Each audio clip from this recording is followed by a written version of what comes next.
Inimbitahan ng iba't ibang asosasyon ng salt producers sa Region 1 upang lalo pang palakasin ang market matching ng produktong asin. Dito, tinutukoy ang mga potential buyer ng asin na ginagawa mismo sa rehiyon.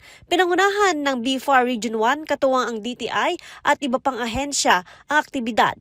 Sa food industry talaga, primarily ginagamit ang asin. Ano bang pagkain ang masarap pag walang asin? Hahanap-hanapin natin yan. Pero sa pharmaceutical industry, ginagamit din po ang asin. Sa production ng chemicals, ginagamit din po ang asin. Sa water treatment, ginagamit din po ang asin. Fertilizer, ginagamit din po ang asin. Ang paggawa ng asin hindi lang kabuhayan ng mga nakatira sa tabing dagat, kundi hanap buhay na rin ito ng mga lokal sa upland. Pwedeng magluto ng asin yung ating mga nandito sa upland areas and mag-refine ng asin. Kasi may mga producers po tayo ng raw na salt from the solar evaporation method. And then yung products po nila na yun, pwede pong yun ang kunin ng ating mga nasa upland areas, ma'am, na iluto at i-refine. Kabilang sa nagpo-produce ng asin sa upland ang Asosasyon ng Salt Makers sa Barangay Ambaracao Norte, Nagilian. Taong 2024 nang umpisahan ang paggawa ng asin sa lugar.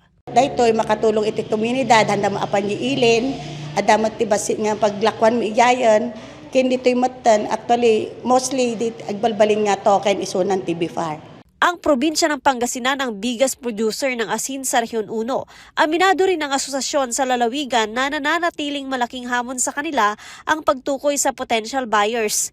Sa ngayon, malaking porsyento ng kanilang produktong asin na ibebenta sa Philippine Coconut Industry.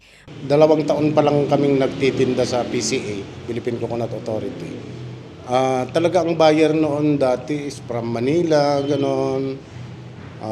Pero ang nangyari, kumukunti naman yung mga bumibili. Bakit nga? Mas yan? Sana? consumption, saka industrial. Mas pina-priority nila imported na asin. Kasi mas, sabi nila, mas malinis, mas pino, mas mura. Hindi nila pinapatronize yung ating sariling produce. Mas tinatangkilik din umano ang imported dahil mas mataas ang sodium chloride nito. Kung mas mataas daw kasi ang sodium chloride content, mas maalat ang asin. Dahilan para mas makatipid ang consumer dahil mas kaunti lamang ang kanilang konsumo. Napakababa kasi yung kanilang tariff tax. Parang 9% lang ata sa importation. Sana kung pwede nang i-repeal yung law ng yung ating Republic Act 11985, itataas sana yung kanilang tariff tax para ganon, kukunti na mag-import.